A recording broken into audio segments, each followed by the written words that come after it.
Last हम लोग ने क्या देखा था कि crew member of A ship अगर आप होता है तब आपको क्या करना था कि period of stay in India जब आप कैलकुलेट करेंगे इन दोनों चीज़ को इंक्लूड करना था या नहीं करना था? नहीं करना था। अगर अगर आप नॉर्मल अगर सिचुएशन होता है, नॉर्मल सिचुएशन में अगर आपको period of stay in India निकालना है तब आपको एंट्री डेट और एग्जिट डेट दोनों को इंक्लूड करना चाहिए या नहीं करना चाहिए? करना चाहिए। और कब नहीं करना चाहिए? जब आप crew member of A ship हो गया। लेकिन अगर वो इंडियन शिप हो गया तो क्या होगा? Crew member of an Indian ship है, अगर आप crew member of an Indian ship होगा तब आपको क्या देखना चाहिए? इन दोनों को इंक्लूड करना चाहिए या नहीं करना चाहिए? नहीं करना चाहिए। यहाँ पे क्या है, कोई भी शिप का बात बोला है उसमें एंट्री और एग्जिट का नहीं पकड़ना था, लेकिन हम लोग को यहाँ पे शिप बोल दिया है। यहाँ पे इंडियन शिप हो या ना हो हम लोग को इंक्लूड नहीं करना चाहिए। और अब अगर आप क्या हो गया था, इंडियन शिप का, अगर आप इंडियन शिप का लिए आप इंडियन सिटीजन है और आप इंडियन शिप को बोर्ड करके बाहर पे जा रहा है तब आपको रेसिडेंशियल स्टेटस चेक करने के लिए आपको बेसिक कंडीशन और एडिशनल कंडीशन दोनों को फुलफिल करना था या नहीं करना था? बेसिक कंडीशन में दो कंडीशन था, एंड और इसमें दोनों को फुलफिल करना था। तो आप अगर इंडियन शिप है जा रहा है और आप इंडियन सिटीजन है, आप इंडियन सिटीजन है, इंडियन शिप में एज अ क्रू मेंबर आप बाहर जा रहा है और आपको रेसिडेंशियल स्टेटस चेक करना है, तब आपको दोनों चीज़ चेक करना चाहिए था नॉर्मल सिटीजन के लिए, बेसिक कंडीशन और एडिशनल कंडीशन। तब आप दोनों कंडीशन फुलफिल करना चेक करेगा या नहीं करेगा? ये पहला वाला जब हम रेसिडेंशियल स्टेटस समझा रहा था तभी हम लोग इसको डिस्कस किया था।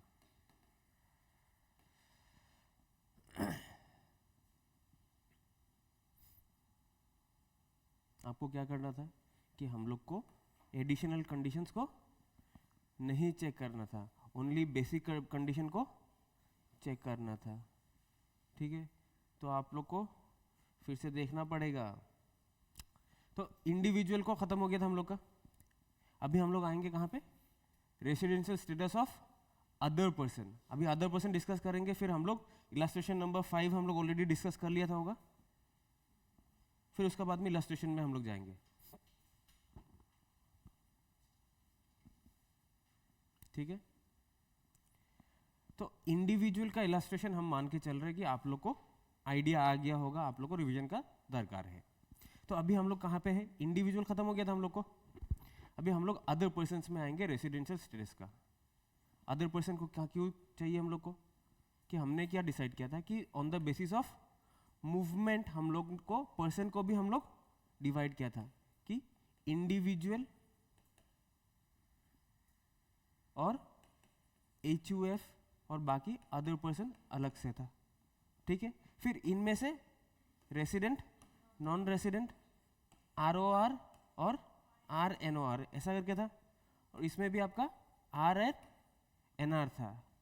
इसमें आपका रेसिडेंशियल ROR RNOR का बात नहीं था।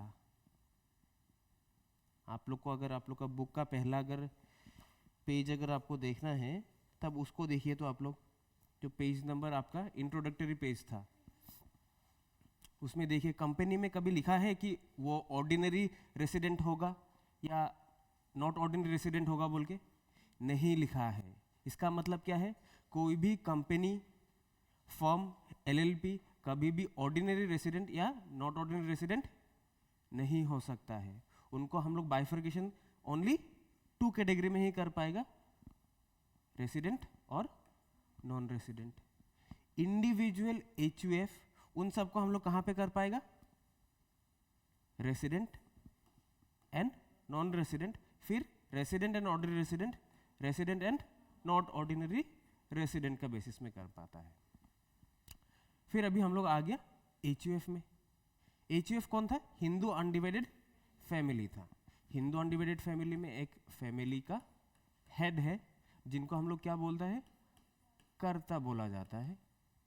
उनका फैमिली में 3 बच्चा था जो कि क्या है?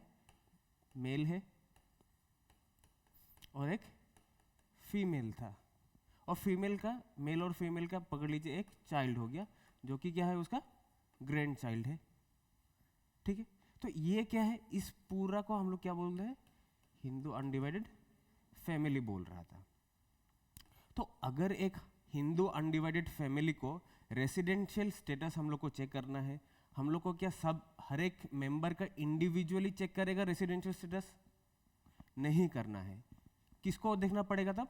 ओनली कर्ता को देखना पड़ेगा। अगर ये जो कर्ता है, जो क्या करता है? मैनेजमेंट डिसीजंस कौन लेता है? कर्ता ले रहा है। जो इंसान मैनेजमेंट डिसीजन ले रहा है उनका ही खाली हम लोग को क्या देखना है? रेसिडेंशियल स्टेटस चेक करना है। अगर कंट्रोल एंड मैनेजमेंट वो कहाँ से हो रहा है? इंडिया से हो रहा है, तो उनको हम लोग रेसिडेंट बोल के मानेंगे। और अगर वो क्या है? दोनों एडिशनल कंडीशंस फुलफिल कर रहा है तो वो ordinary resident, otherwise not ordinary resident. ठीक है, और अगर वो क्या है? इंडिया का बाहर पे चला गया, पूरा साल का क्या कर दिया? इंडिया का बाहर रह गया, तो वो नॉट रेसिडेंट हो जाएगा HUF को पूरा पूरी। ठीक है, फिर कंपनी कब हो सकता है रेसिडेंट? कंपनी का रेसिडेंट के लिए यहाँ पे क्या लिखा हुआ है? पोएम। पोएम मतलब क्या है? Place of effective management. Management मतलब क्या है? डायरेक्टर्स, बोर्ड का मेंबर्स, जो क्या करता है? मैनेजमेंट का डिसीजंस लेता है कि डिविडेंड कितना देगा, कहाँ पे हम लोग फर्म को खोलेगा, कितना सैलरी रेम्यूनरेट करेगा, कौन सा ऑडिटर को हम लोग अपॉइंट करेगा। ये सब जो बिजनेस रनिंग डिसीजंस ले रहा है वो अगर कहाँ पे है? इंडिया का बाहर है, तब उसको हम लोग नॉन रेसिडेंट बोल के मानेंगे, और अदरवाइज उसको रेसिडेंट बोल के मानेंगे। और यहाँ पे ROR हो या ना हो उससे हम लोग को कोई फर्क नहीं पड़ता है, क्योंकि हम लोग इसको ROR और RNOR का बेसिस में डिवाइड नहीं करता है। तो बाय डिफॉल्ट वो क्या हो जाता है? रेसिडेंट एंड ऑर्डिनरी रेसिडेंट हो जाता है। कोई भी कंपनी जिसका place of effective management India में है वो रेसिडेंट होगा, और जिसका बाहर होगा वो नॉन रेसिडेंट होगा। सेम चीज़ AOP फर्म में है। प्लेस ऑफ इफेक्टिव मैनेजमेंट कहाँ पे है? इंडिया में है, तो वो रेसिडेंट, अदरवाइज वो नॉन रेसिडेंट। बाकी सब में भी सेम चीज़ ही है। तो प्लेस ऑफ इफेक्टिव मैनेजमेंट को हम लोग को डिफाइन करना था।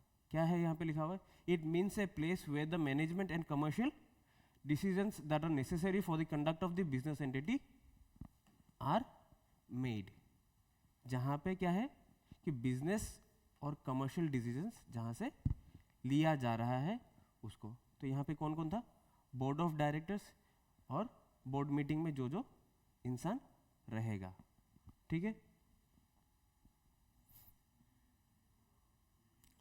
ये भी हम लोग बाद में देखेंगे कि एक्टिव बिजनेस आउटसाइड इंडिया, ये खाली अभी टर्म समझ के रखना है, उसको हम लोग बाद में डिस्कस करेंगे। एक्टिव बिजनेस आउटसाइड इंडिया मतलब क्या है? यहाँ पे क्या बोला है? कोई एक कंपनी है, नाम मान लीजिए ABC है। एक company shall be engaged in an active business outside India. ठीक है, उसको हम लोग एक्टिव बिजनेस आउटसाइड इंडिया बोल के तब मानेंगे जब वो कहाँ पे है? इंडिया में। तो उसका बिजनेस एक चल रहा है, वो बिजनेस कहाँ पे चल रहा है? इंडिया में चल रहा है। उसको हम लोग एक्टिव बिजनेस आउटसाइड इंडिया कब बोलेंगे? जब उसका क्या है? Passive income. पैसिव इनकम मतलब क्या है? अदर देन जितना भी पैसा नॉर्मल बिजनेस से जो भी पैसा मिल रहा है उसका अलावा। पकड़ लीजिए आपका बिजनेस क्या क्या है, कोई भी एक एग्जांपल दीजिए आप लोग। किसका? ज्वेलरी का बिजनेस है। चलिए, आप कौन है? कल्याण ज्वेलरी टाइप का बिजनेस काम कर रहा है, आप ज्वेलरी बेच रहा है, कहाँ पे? इंडिया में बेच रहा है। तो आपका मेन ऑपरेशंस कहाँ से आएगा? ज्वेलरी मैन्युफैक्चरिंग से आ रहा है। मेन ऑपरेशंस कहाँ से आ रहा है? ज्वेलरी से आ रहा है। और पैसिव इनकम क्या हो गया कि आपने तो बैंक में पैसा जमा किया होगा। अगर बैंक में आपका पैसा जमा है, आपका पास क्या आएगा? इंटरेस्ट आ रहा होगा। फिर आपने क्या किया होगा? दूसरा कहीं पे शेयर मार्केट में पैसा लगाया, उससे आपको डिविडेंड आ रहा होगा। फिर आप क्या कर रहा है? अब दूसरा कंपनीज लोग को हेल्प कर रहा है कि हम टेक्निकल नो हाउ बा हमारा पास इंजीनियर है, हम आपका पास भेज रहा है और आपका टेक्नोलॉजी डेवलप कर रहा है, तो उसका लिए भी आप पैसा चार्ज करेंगे क्योंकि मेरा मैन पावर आपका पास जा रहा है। तो आप क्या कलेक्ट करेंगे? Royalty, fee for technical service, ये सब चीज जो आप कलेक्ट करेंगे वो आपका क्या है? पैसिव इनकम हो गया। ठीक है, ये समझ में आ रहा है आपको? मेन ऑपरेशन वो मेन इनकम हो गया, और बाकी सब क्या है आपका? जो related to your not your main operation नहीं होगा, वो आपका पैसिव इनकम हो गया। ठीक है, इसमें प्रॉब्लम है आप लोग को? नहीं है। तो पैसिव इनकम क्या है? आपका टोटल इनकम से 50% से ज़्यादा नहीं होना पड़ेगा। मतलब जो भी इनकम है, यहाँ पे क्या बोला? पैसिव इनकम में income from transactions where both purchase and sale of goodies from associated enterprises. वो भी मान लीजिए, क्या मतलब है यहाँ का कि आपका टोटल इनकम मान लीजिए 100 रुपीज़ आपने कमाया, कहाँ से? ज्वेलरी सेल करके। तो ये क्या हो गया आपका? मेन बिजनेस सोर्स है। फिर आपको 35 रुपीज़ कहाँ से आ रहा है? पैसिव इनकम से आ रहा है। ये पैसिव इनकम कहाँ से आ रहा है? ये सब हो गया। यहाँ से आपको कितना मिला? तो टोटल कितना इनकम है? 135। तो 135 का 35% कितना होगा? लेस देन 50% है। तो लेस देन 50% टोटल इनकम को आपको पकड़ना है। टोटल इनकम में अगर आपका पैसिव इनकम जो है वो 50% से अगर लेस होना पड़ेगा, तो पहला कंडीशन क्या है? Passive income should be less than 50%। ठीक है, फिर बाद में बोला है कि आपको अगर ये कहाँ पे होना पड़ेगा पैसिव इनकम? आउटसाइड इंडिया वाला बिजनेस में। आप हम लोग पढ़ क्या रहे हैं? Active business outside India. अगर आपका बिजनेस आप इंडिया में चला रहा है और आपको बाहर पे भी आपने कुछ भी पैसा कमा रहा है, कि हमने बिजनेस सेटअप ही नहीं किया है तो मेरा पैसा भी नहीं आ रहा है, मान लिया आप ये बिजनेस कहाँ पे कर रहे हैं? इंडिया में कर रहा है, और आप मान लीजिए आप यूएई में सर्विस प्रोवाइड कर रहा है। यूएई में जब सर्विस प्रोवाइड कर रहे हैं, आपका पास ये पैसिव इनकम भी आ गया। कहाँ से आ रहा है? कि फी फॉर टेक्निकल सर्विस आप यूएई का किसी एक ज्वेलर को आपने प्रोवाइड किया था, वहाँ से आपको इंटरेस्ट भी मिल रहा है, डिविडेंड भी मिल रहा है, रॉयल्टी भी मिल रहा है और फीस भी मिल रहा है। तो फीस का परसेंटेज कितना हो गया? 35%। तो टोटल इनकम आप इंडिया का इनकम प्लस ग्लोबल इनकम को इंक्लूड किया है, टोटल इनकम कितना निकला? 135%। उसमें से आपका 35% जो है उसको पकड़िए, वो आपका पैसिव इनकम है, मेन इनकम नहीं है। तो पैसिव इनकम क्या है? 50% से लेस है। फिर 50% ऑफ एम्प्लॉयमेंट, आपका टोटल जितना भी एम्प्लॉयज होगा उसका 50% क्या होना पड़ेगा?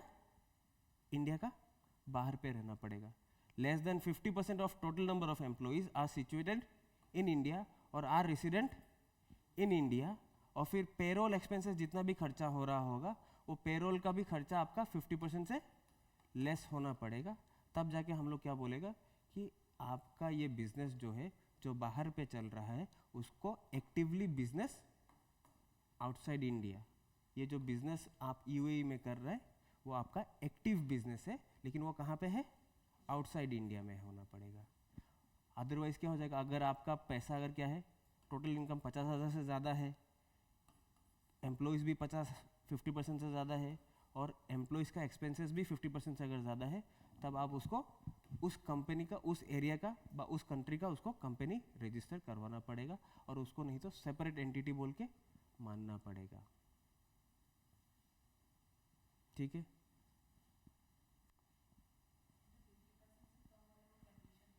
हाँ, 50% से कम अगर होता है तब उसको हम लोग बोलेगा कि ये उसी कंपनी का, इंडिया का जो कंपनी था उसी का एक पार्ट है, वो सेटअप नहीं हुआ है, उसी का एक पार्ट है, तो उसका इनकम भी यहाँ पे आ रहा है, नॉर्मली भी आएगा।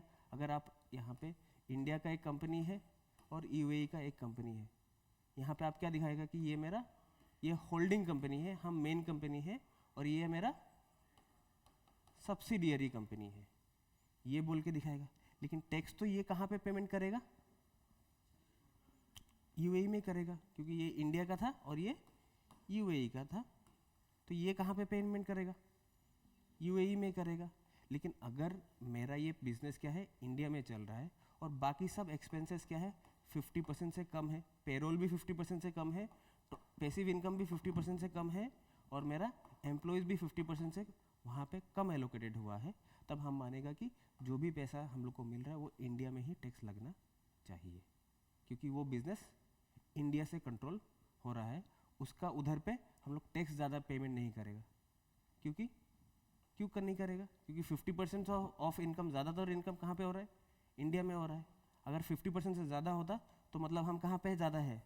यूएई में ज़्यादा कंसंट्रेट कर रहा है। अगर हम यूएई में ज़्यादा कंसंट्रेट कर रहा है तो हम कंपनी टैक्स कहाँ पे देना पड़ेगा? समझ में आए?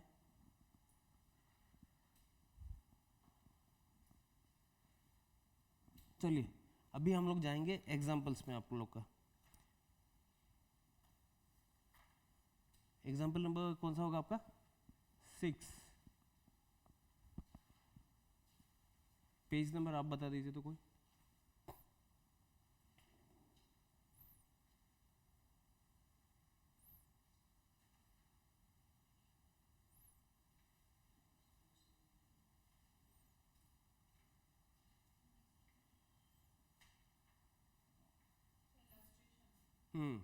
इलस्ट्रेशन 6।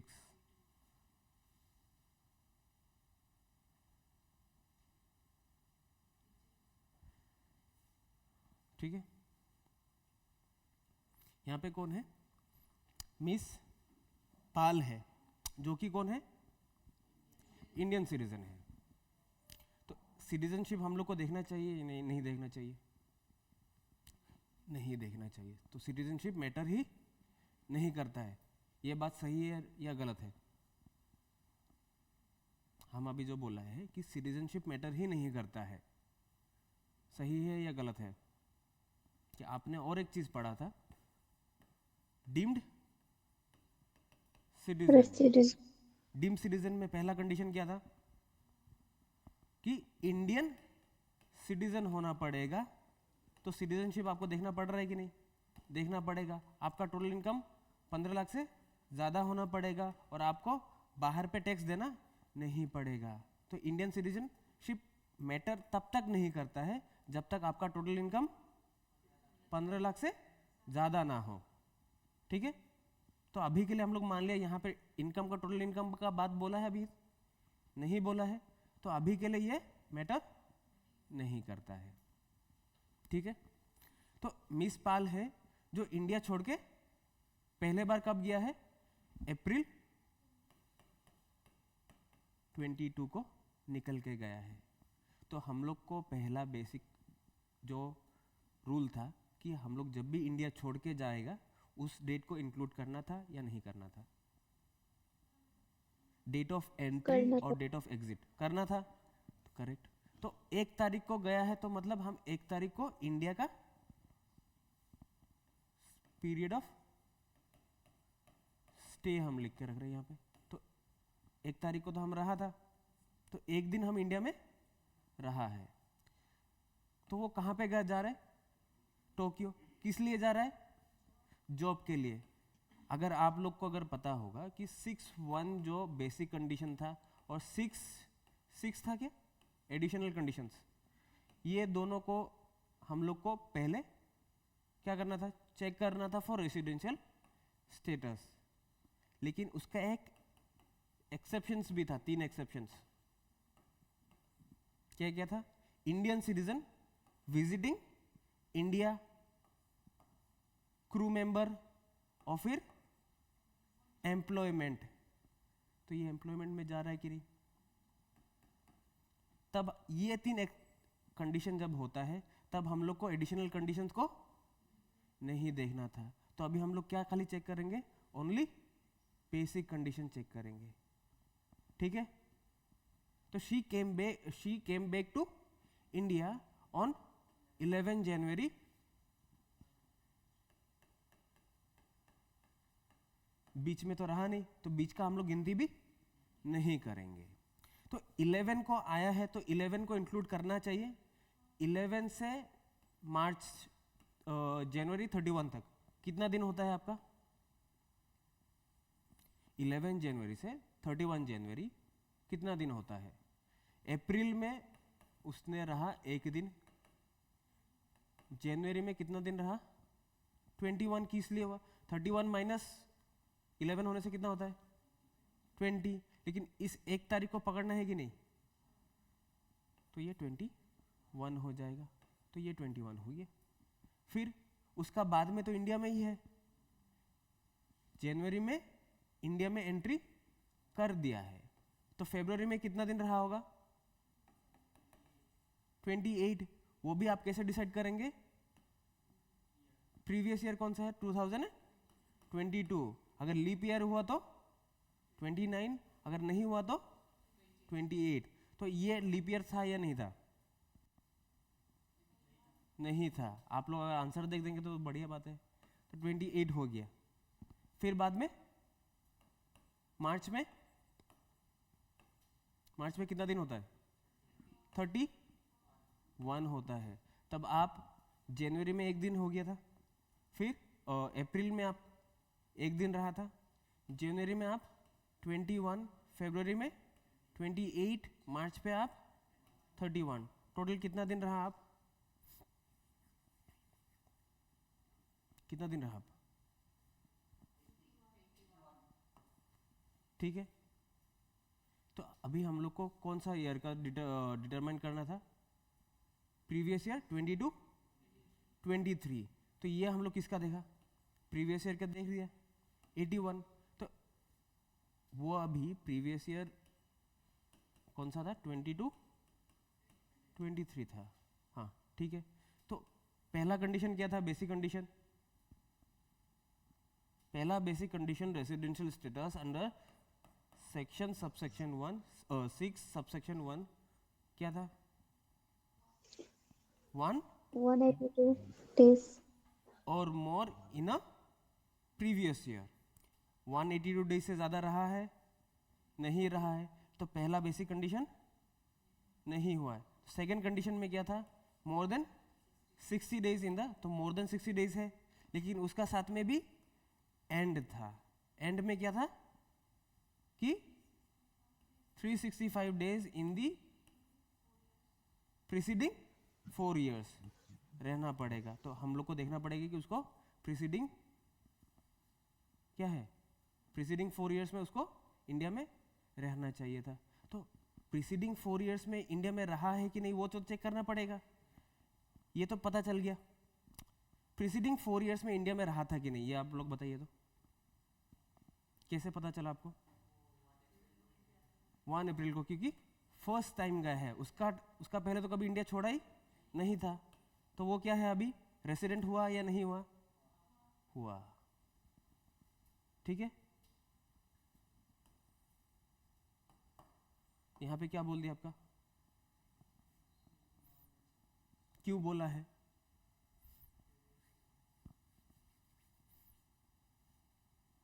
प्रीवियस ईयर क्या बोला है आपको? प्रीवियस ईयर आप लोग नहीं तो अभी बताया कि प्रीवियस ईयर कौन सा था? 22, 23। तो 22, 23 में तो उसने रहा है 81 डेज रहा है। तो आपको 81 डेज रहा था, आपको दोनों कंडीशन फुलफिल करना था या नहीं करना था? यहाँ पे क्या बोला है कि एम्प्लॉयमेंट के लिए जब निकल के गया है, hence becoming resident, she has to stay in India for 180 days. तो आपको जो बेसिक कंडीशन था वो आपका ओनली पहला वाला को चूज करना था, सेकंड वाला को नहीं करना था। समझ में आया आपको? बेसिक कंडीशन में भी ओनली पहला वाला पार्ट को चूज करना था। सेकेंड वाला पार्ट जो हम लोग ने क्या किया अभी 60 डेज का, उस पोर्शन को नहीं चेक करना है।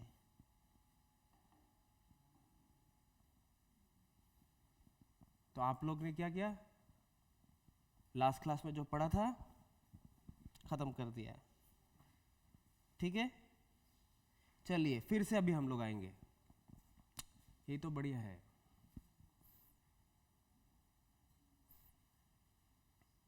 चलिए चलिए चलिए चलिए, ये वाला देखिए, यहाँ पे क्या वो बोला गया था कि अगर एक्सेप्शंस था, ठीक है, पहला वाला तो आपको बेसिक कंडीशन आपको याद है, ये तो याद है आप लोग को, इसमें प्रॉब्लम है आप लोग को नहीं है।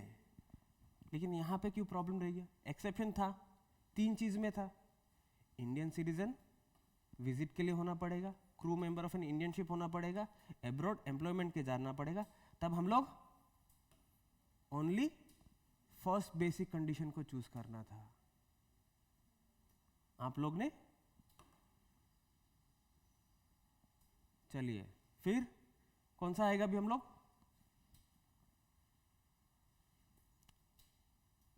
ये समझ में आया आप लोग को?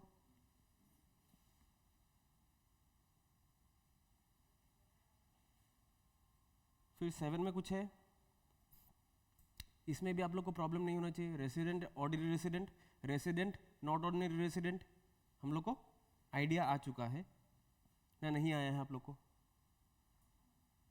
ठीक है, फिर दूसरे इलस्ट्रेशन में आते हैं हम लोग।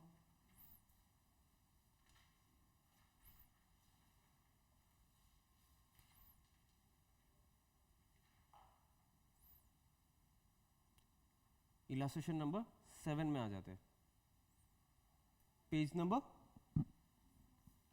34। चलिए, रेडी है? आप कौन है? मिस्टर एक्स, एज कितना है? 19। टैक्स पेमेंट करने का कुछ एज रहता है क्या?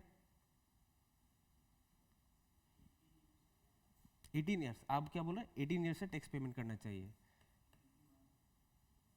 हाँ, क्या बोला? 21 में भी हो सकता है। तो 18 और 21,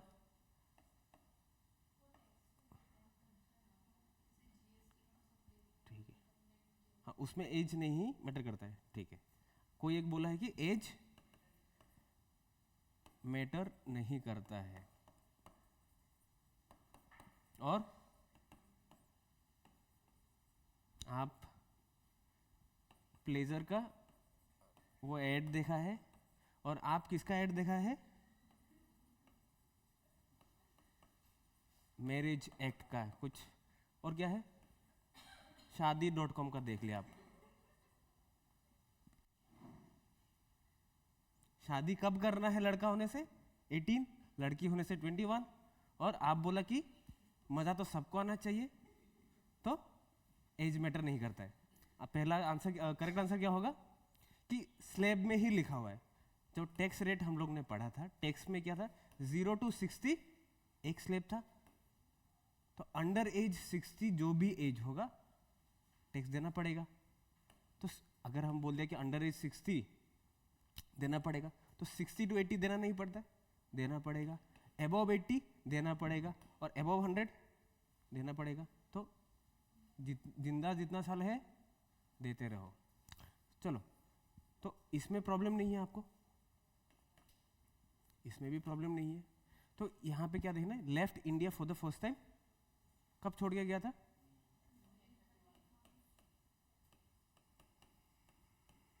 तो उसका पहले वो इंडिया में था, तो इसको इंक्लूड करना है या नहीं करना है? करना है। मई में हम लोग एक दिन है। तो अभी हम लोग को पढ़ना है कि residential status for the previous year 22-23। तो 22-23 देखना है, प्रीवियस ईयर 22-23। तो मई चला गया, अप्रैल में भी, जून में तो नहीं रहा था, जुलाई में नहीं है, उसका बाद तो है ही नहीं, है या नहीं है? नहीं है। तो फिर पहला कंडीशन है if he left India for employment, तब आपको उसका रेसिडेंशियल स्टेटस निकालना है। अगर वो इंडियन सिटीजन था और इंडिया छोड़ के गया है फॉर एम्प्लॉयमेंट, आपको कौन सा कंडीशन देखना है? बेसिक कंडीशन फर्स्ट B1 देखना है। B1 में क्या कंडीशन था? More than 182 days in the previous year. तो प्रीवियस ईयर में 182 डेज से ज्यादा रहा है या नहीं रहा है वो? क्योंकि मई का बाद में टिल मार्च क्या रहा है? आपका पीरियड कहाँ रहता है? अप्रैल से शुरू होता है। अप्रैल में कितना दिन रहा होगा? कितना दिन रहा होगा? 30 डेज। तो आपका प्रीवियस ईयर 20 to 23 में कितना दिन इंडिया में रहा है वो? 31 डेज। ये फुलफिल हुआ है? ये कंडीशन जो है ये फुलफिल हुआ है या नहीं हुआ है? मई का 30 डेज करेक्ट। 30 होगा या 31 होगा? 31 होगा। डेट ऑफ एग्जिट को भी पकड़ना है। तो आप कितना दिन रहा है?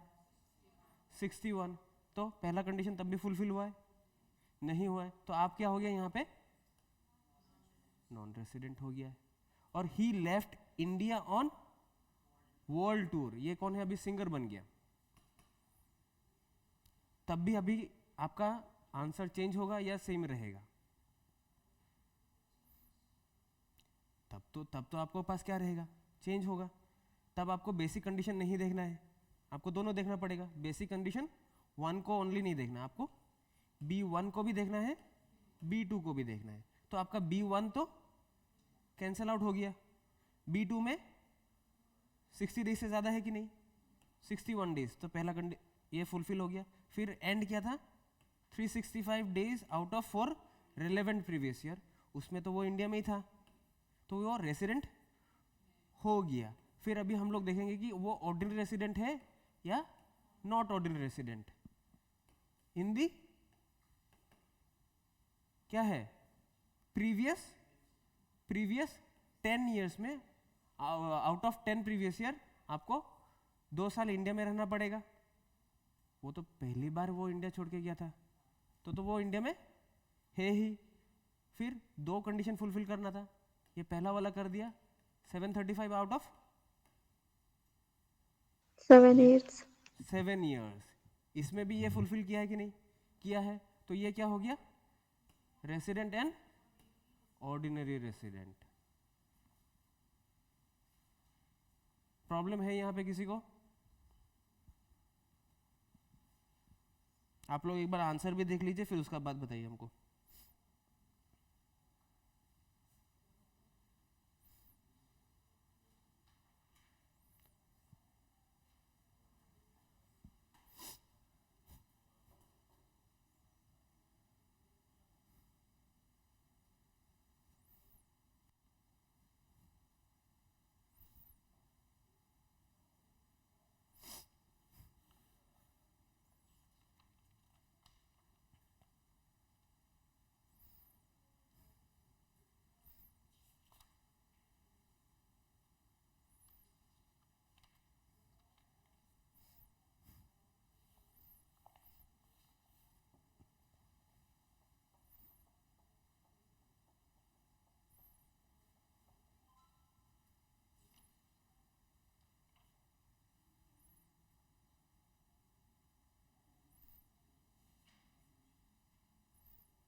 ठीक है, आगे बढ़ सकते हम लोग।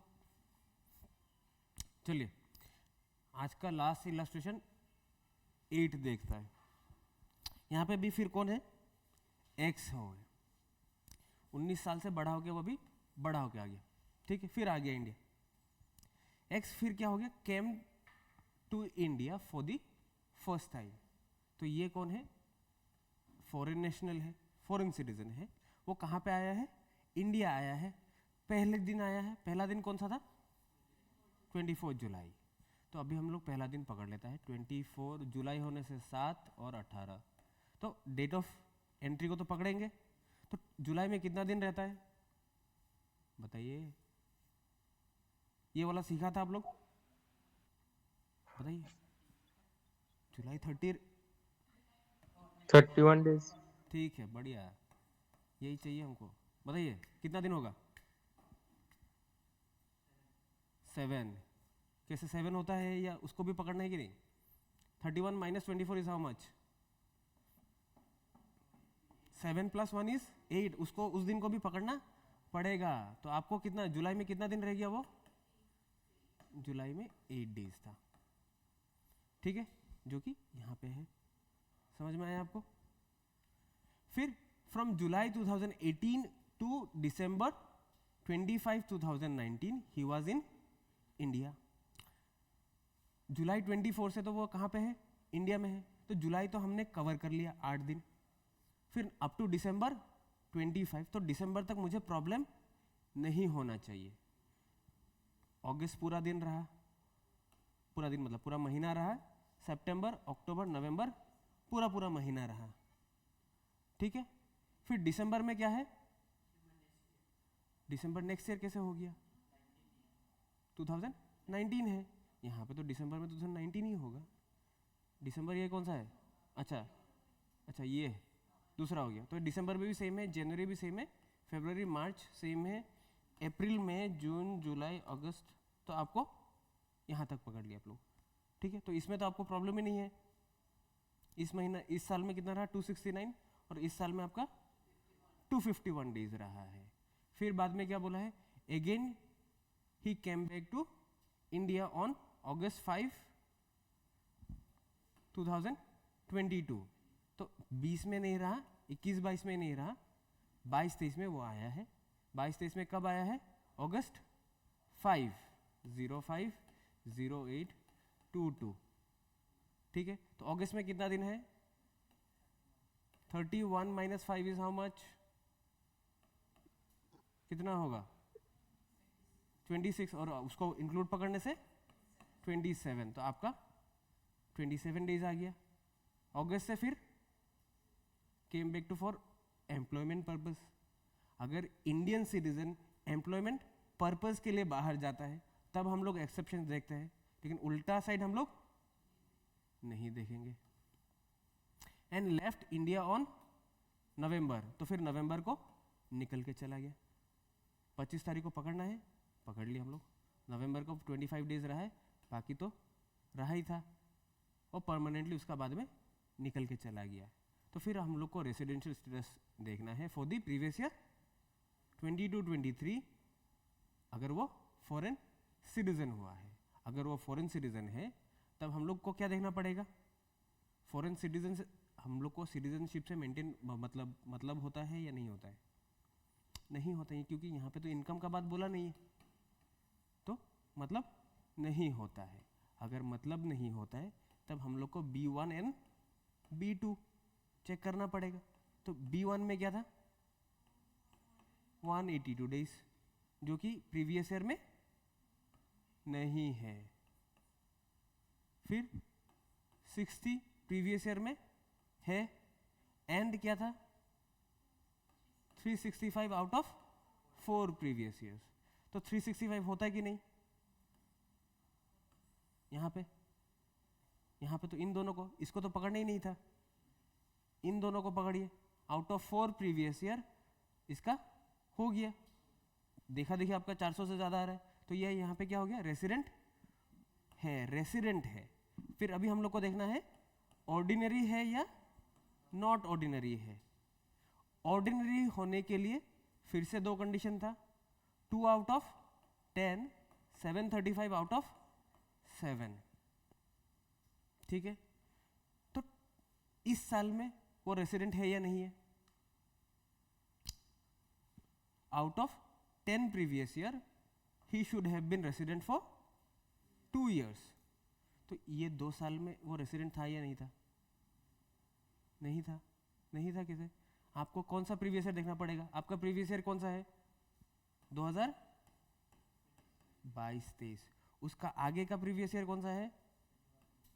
21, 22, फिर आगे बढ़ते बढ़ते आपका कितना आ गया? वो 10 साल निकालिए। तो 10 साल में तो ये वाला कंडीशन फुलफिल कर रहा है कि नहीं? ये 10 साल कब तक जाएगा? 2000 एंड कितना तक जाएगा? 12-13 जाएगा। 12-13 में तो ये 2 साल तो है रेसिडेंट। पूरा ईयर नहीं है मतलब कैसे? नहीं नहीं, पूरा ईयर में 365 डेज, ये वाला तो हो गया ना ये आपका। हाँ, पूरे साल को रहने का तो मतलब ही नहीं होता है। रेसिडेंट कब होता है? आप 182 डेज रहता है, वही हमको चेक कर रहा था आप लोग का। तो आप रेसिडेंट होने के लिए कितना दिन रहना पड़ेगा? 182 डेज। तो वो 180 डेज से ज़्यादा रह रहा है कि नहीं? तो ये पहला बेसिक पहला एडिशनल कंडीशन फुलफिल कर रहा है कि नहीं? ठीक है, पहला कंडीशन फुलफिल करने से तो नहीं होगा, ये वाला भी करना पड़ेगा। तो out of 7 previous year he should have been in India for 725 which is less. तो ये क्या हो गया? ऑर्डिनरी रेसिडेंट या not ordinary resident? Resident and not ordinary resident. ठीक है, फिर से एक बार देख लो टाइम लगा के, तब तक हम आता है।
है तो बताइए।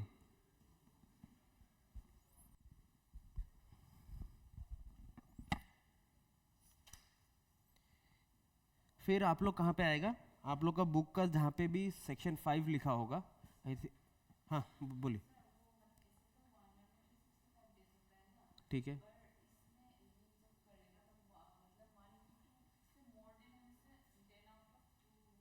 रेसिडेंट हो जाएगा, रेसिडेंट हो जाएगा, क्योंकि आपको रेसिडेंट होने के लिए 2 बेसिक कंडीशन था। ये क्या है?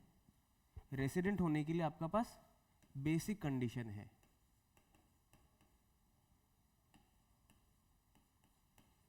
ठीक है, और आपको ordinary and not ordinary resident choose करने के लिए आपका पास क्या है? एडिशनल कंडीशन है। बेसिक कंडीशन में 2 है, एक क्या था? 182, और इसमें और था 60 प्लस 365 आउट ऑफ 4 था।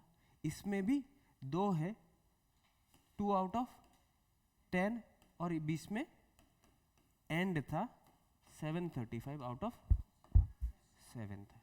तो अगर आपको डिसाइड करना है कि रेसिडेंट है तो आप क्या देखेगा? ये 2 चीज़ देखेगा। अगर आपको पहले में ही 180 में ख़त्म हो जा रहा है तो आप 180 में रहेगा।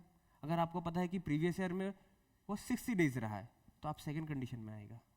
तो आप अगर खाली आपको अगर बोलना है कि अगर हम 180 डेज देखेगा, वो हम बोलेगा वो भी गलत है। आपको प्रीवियस ईयर 60 भी देखना है, और out of 4 preceding previous year 365 भी देखना पड़ेगा। अभी इसमें अगर कंफ्यूजन हो तो बताइए। फिर नहीं है? चलिए, इलस्ट्रेशन 9 आप लोग खुद करेंगे।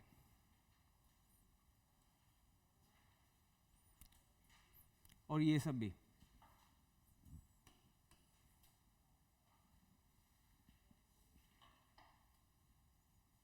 टेस्ट करना है खुद को करो, हम क्यों करें, ठीक है।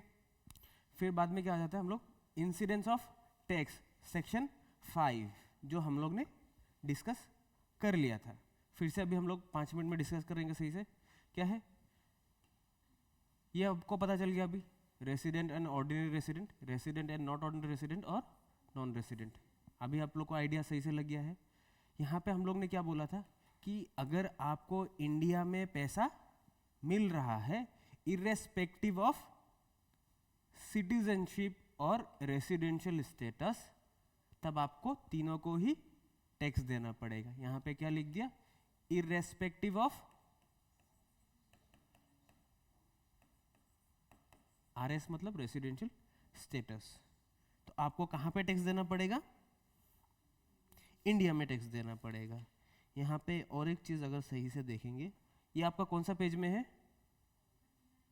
39। तो आपको अगर पेज नंबर 41 में अगर आएंगे, वहां पे एक लिखा हुआ है कि income received in India, income received in India is taxable in all cases, in all cases, ठीक है। इनकम रिसीव्ड इन इंडिया, पैसा कहां पे मिल रहा है, इंडिया में मिल रहा है। फिर उसको क्या बोला है, is taxable in all cases whether accrued in India, India में उसका उत्पत्ति हो या ना हो, पैसा मिल कहां रहा है, इंडिया में, तो टैक्स भी कहां पे लगेगा, इंडिया में ही लगेगा। फिर उसमें का बाद क्या लिखा है, irrespective of residential status of SSC.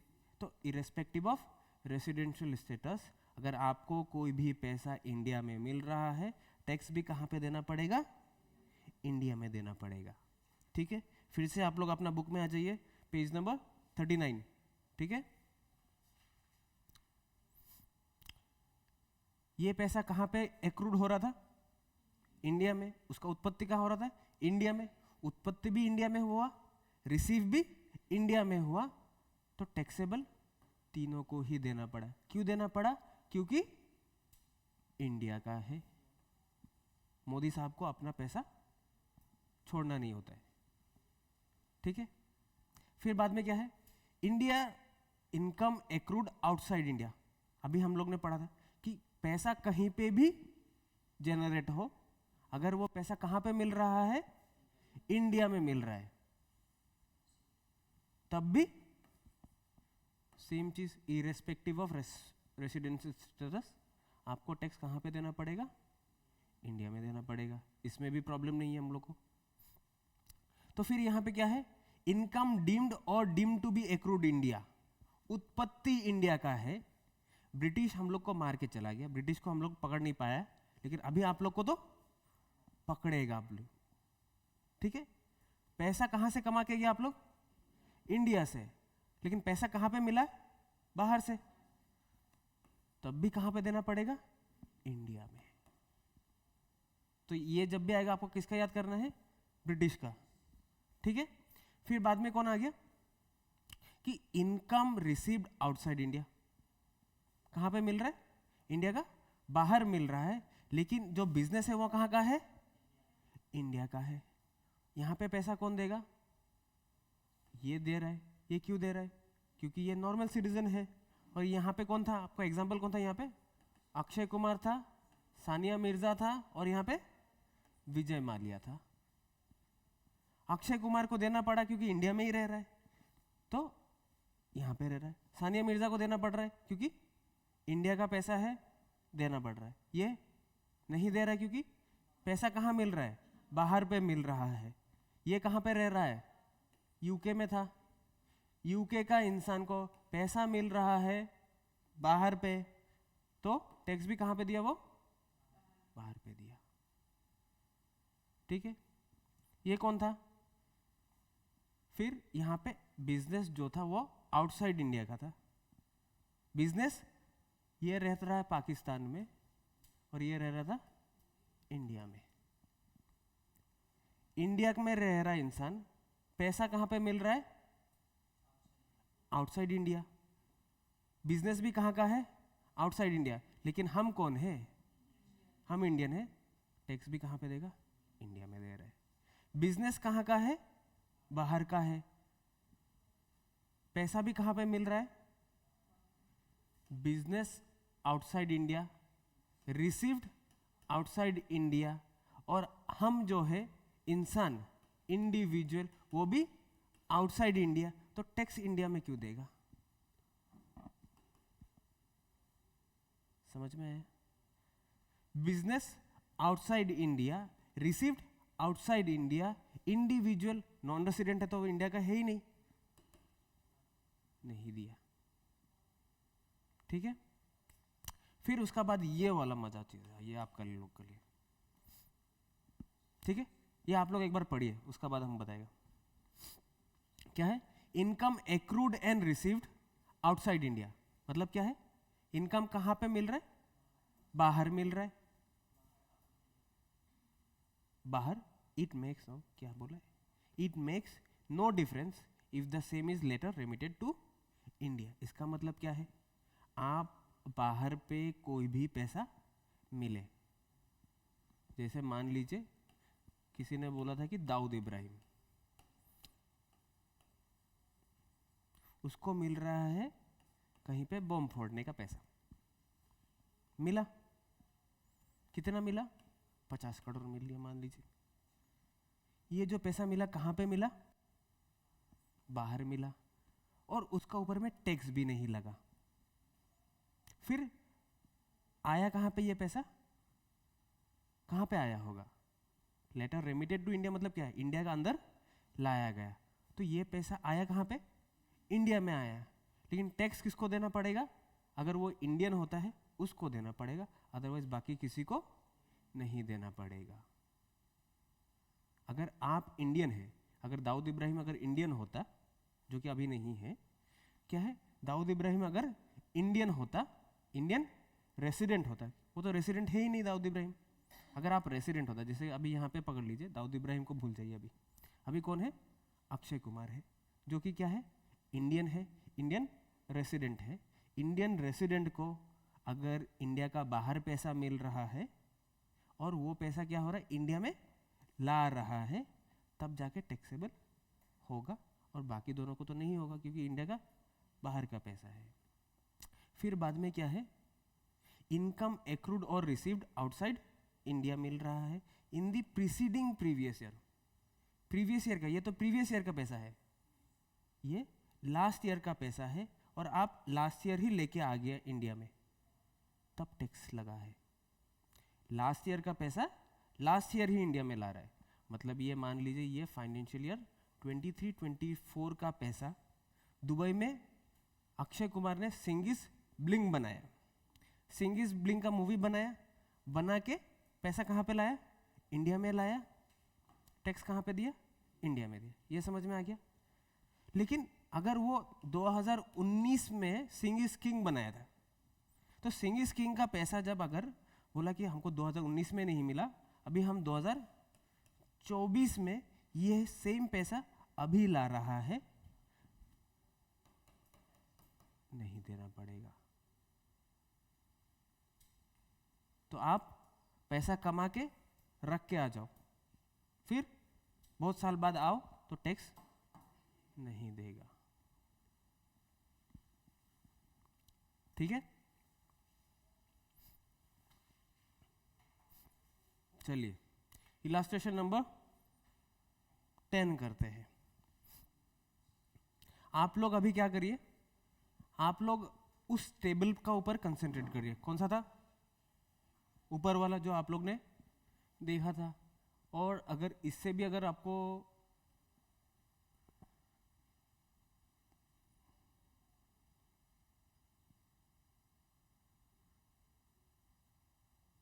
ये वाला हम लोग ने डिस्कस किया था, और फिर अगर आप लोग को अभी देखना है, अभी स्क्रीन में खाली ये देखिए और बुक में आप लोग ऊपर वाला टेबल को देखते रहिए। ठीक है, डिस्कस करेंगे, फिर आप लोग बताएगा कि कहाँ पे कौन सा गिरना चाहिए। ठीक है, फिर अभी यहाँ पे कौन है? राम है, और जिसका क्या है? इनकम कहाँ पे टैक्स होना चाहिए? इंडिया में टैक्स होना चाहिए। ऑर्डिनरी रेसिडेंट है तो अभी हम लोग को पता था कि इनकम किसी का भी हो, ऑर्डिनरी का हर जगह में ही टैक्स लगता है, इसका थोड़ा किसी में डिस्काउंट मिल जाता है और इसका डिस्काउंट ही डिस्काउंट।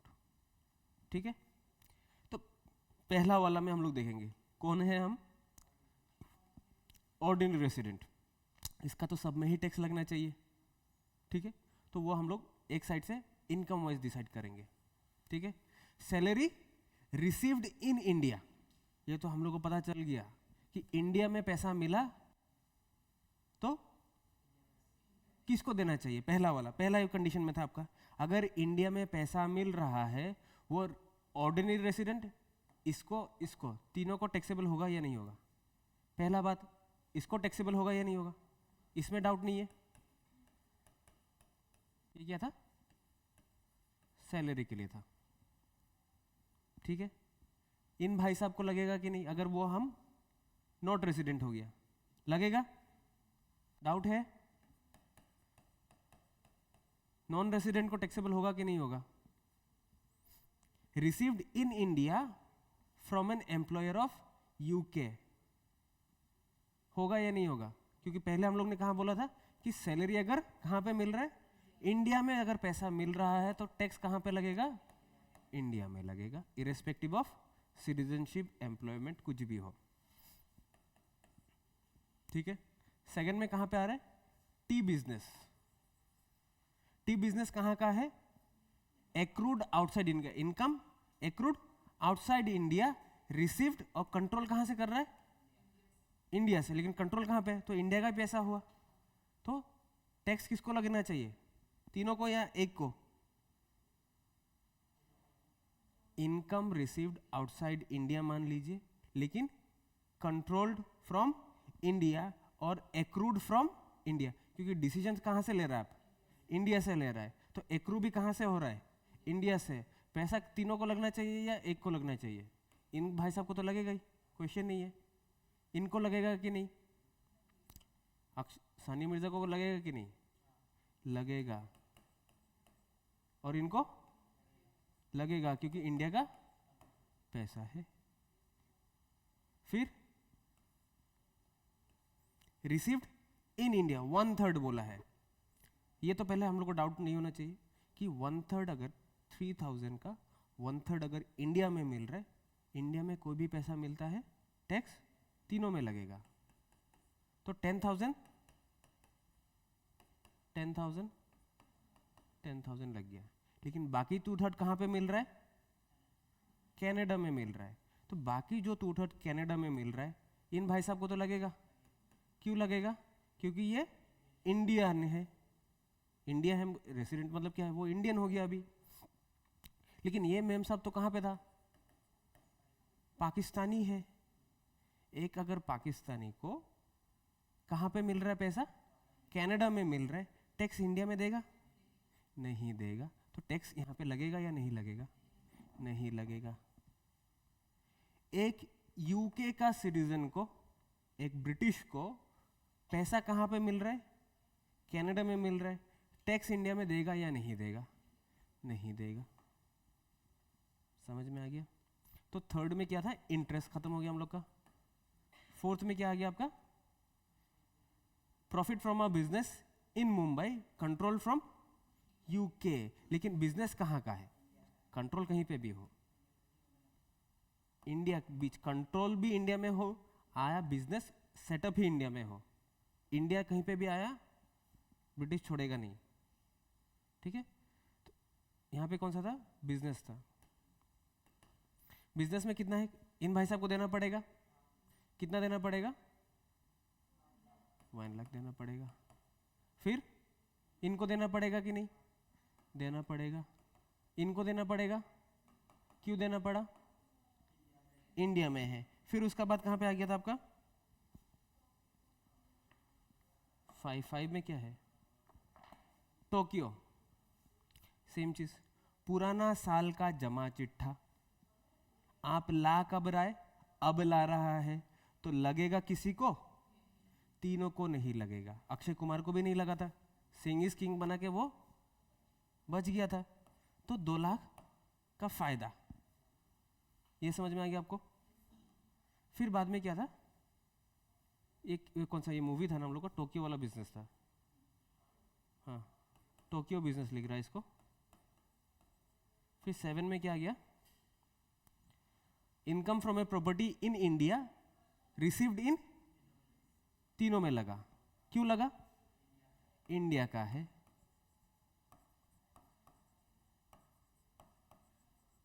फिर ये कौन सा था आपका, प्रॉपर्टी था, प्रॉपर्टी इन इंडिया।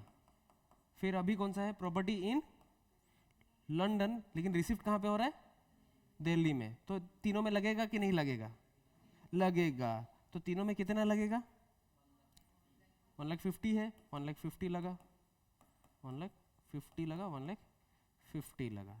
फिर कौन सा है 9 में, क्या है, प्रॉपर्टी कहाँ पे है, लंदन में है, रिसीव्ड हो रहा है कनाडा में, प्रॉपर्टी कहाँ पे है, लंदन में है। इन भाई साहब को लगेगा कि नहीं, क्यों लगेगा, नहीं लगेगा। इंडियन है। कौन बोला नहीं लगेगा, आप जो भी बोला ठीक ही बोला है, आप बताइए क्यों नहीं लगेगा। वो इंडिया का है ना, और लंदन यू कनाडा तो बाहर ही है। ठीक है, एक बात बताइए, आप क्या बोला, वो इंडिया का है, हाँ ठीक है, प्रॉपर्टी कहाँ का है, लंदन का है, लंदन का। पैसा कहाँ से आ हाँ रहा है, कनाडा से आ रहा कनाडा। है, ठीक है। अगर इंडियन सिटीजन है, इंडिया का रेसिडेंट हो गया, वो दूसरा कहीं पे टैक्स दे रहा है क्या, ये पहला बात मुझे बताइए। अगर हम इंडियन है और मेरा प्रॉपर्टी कहाँ पे है, लंदन में है, पैसा कहाँ पे मुझे मिल रहा है, कनाडा में, हम लंदन में भी पैसा नहीं देगा, कनाडा में भी पैसा नहीं देगा, क्योंकि हम इंडियन है। और इंडिया में आके बोल रहे हैं हम कनाडा, हम तो इंडियन है, पैसा कहाँ का था, कनाडा का था, तो टैक्स तीनों जगह में नहीं देगा, कहीं पे तो देना पड़ेगा। तो आप ऑर्डिनरी रेसिडेंट हुए मतलब कहाँ पे देना पड़ेगा, इंडिया में ही देना पड़ेगा। हम ये क्या बोला था कि अगर रेसिडेंट है, आप मामूली इंसान है, अगर मामूली इंसान है तो टैक्स कहाँ पे देगा, इंडिया में ही देना पड़ेगा। तो कनाडा वाला जो प्रॉपर्टी था उसका टैक्स इन भाई साहब को देना पड़ेगा, इंडियन को देना पड़ेगा। तो आप इंडियन है बोल के आप प्रॉपर्टी बाहर पे रखेगा, पैसा बाहर पे रखेगा, और टैक्स इंडिया में देना पड़ेगा। हाँ हाँ हाँ, सिटीजन आप, ठीक है, आप फिर से बताइए, आपका सिटीजन कहाँ का है, हम कनाडा का है, ठीक है। फिर प्रॉपर्टी लंदन का है, इंडिया में ले रहा है, पैसा इंडिया में देगा, हो जाएगा, कोई मतलब नहीं है। आप, हम लोग क्या बोल दिया, हम लोग पहले कंडीशन था कि आपको कोई भी पैसा इंडिया में अगर मिल रहा है तो नॉन रेसिडेंट भी तो इंडिया का सिटीजन नहीं था। नॉन रेसिडेंट जो विजय माल्या है वो यूके में रह रहा है, पैसा कहाँ का पे रिसीव कर रहा है, इंडिया में रिसीव कर रहा है, तो उसको भी तो टैक्स देना पड़ रहा है। हाँ तो आपने बोला ना कि कनाडा में आप सिटीजन कहाँ का है, रेसिडेंट भी कनाडा का, ये भी तो कनाडा का ही तो है, ये भी तो यूके का रेसिडेंट था। नॉन रेसिडेंट मतलब क्या है, सिटीजन दूसरा कंट्री का है, ये सिटीजन भी दूसरा कंट्री का है। विजय माल्या का नाम ले लिया, आप मान लीजिए क्रिस्टियानो रोनाल्डो को पकड़ लीजिए, लेकिन वो कहाँ पे काम कर रहे हैं, पैसा कहाँ पे मिलेगा, इंडिया में। आपको पैसा इंडिया में मिल रहा है, टैक्स भी इंडिया में ही देगा। आप दूसरा सोचिए, आप भी, आपका भी हम समझ में आ रहा है, कंफ्यूजन है, आप फिर से सोचिए। हाँ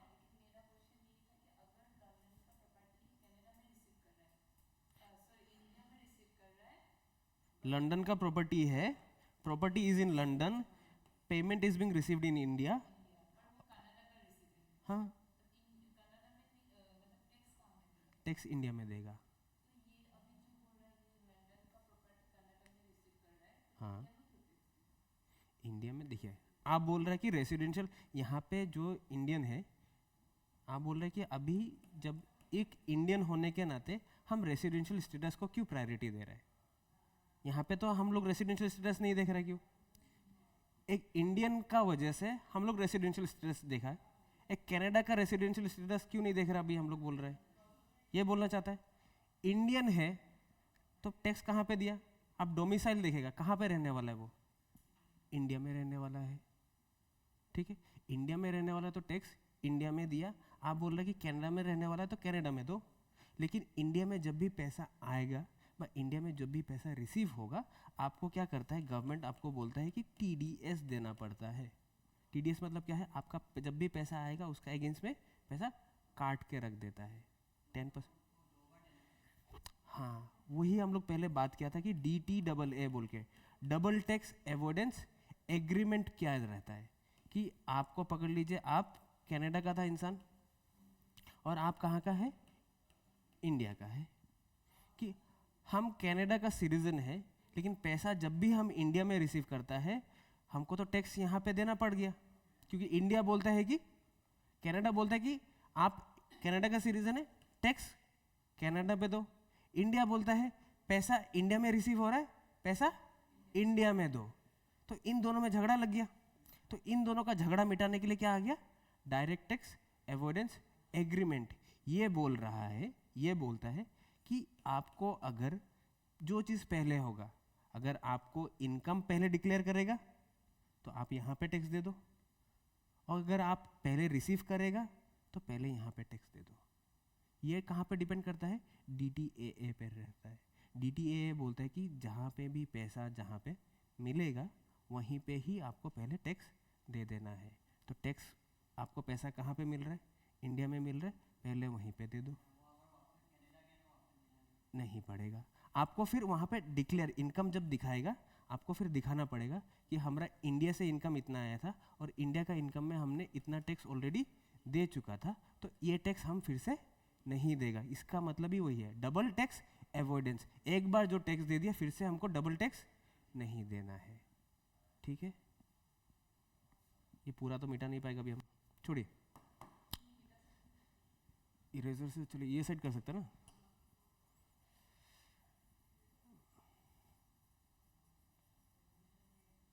फालतू टाइम लगता है जो भी। फिर कौन सा था? 2,50,000 आपका खत्म हो गया।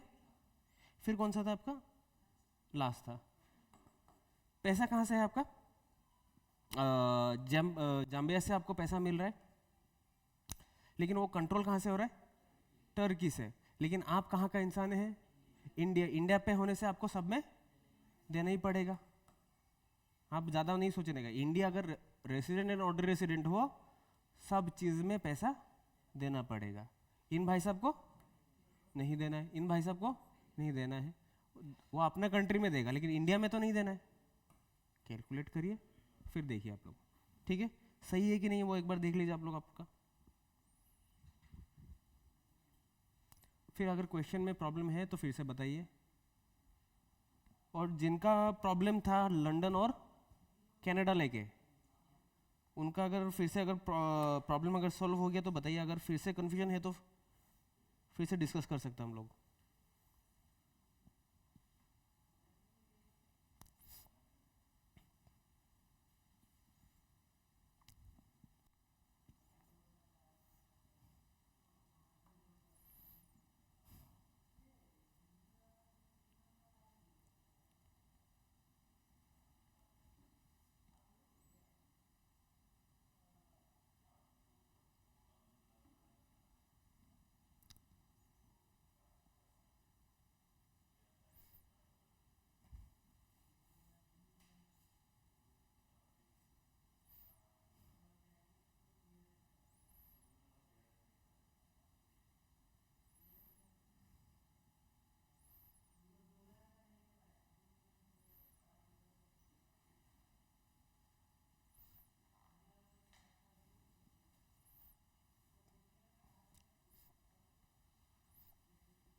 चलिए ये वाला देख लीजिए, फिर इसमें अगर प्रॉब्लम है तो बताइए।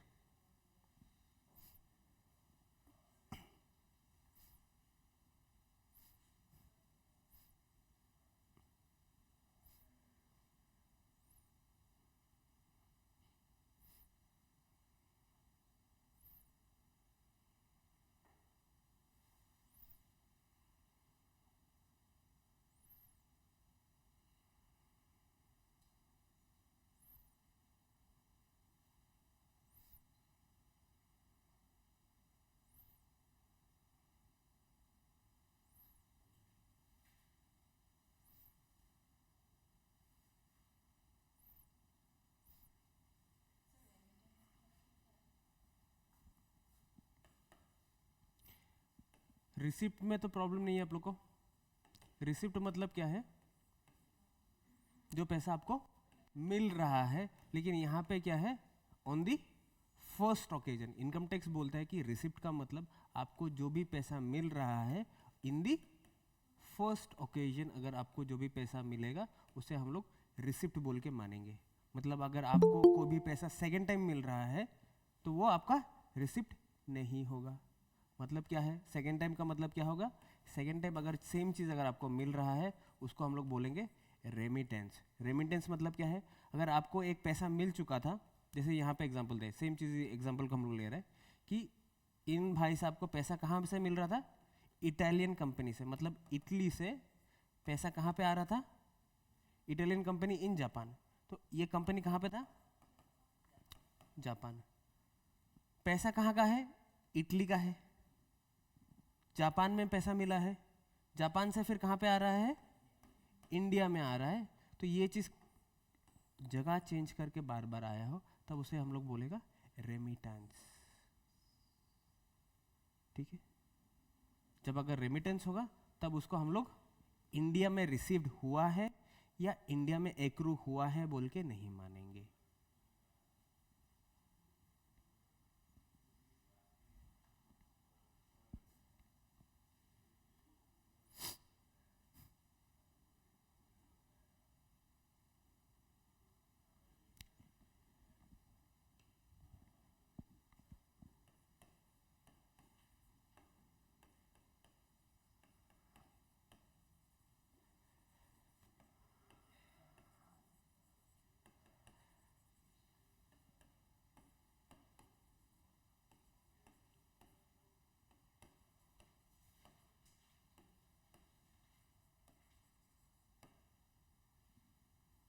ये दो चीज़ आपको देख के आना है।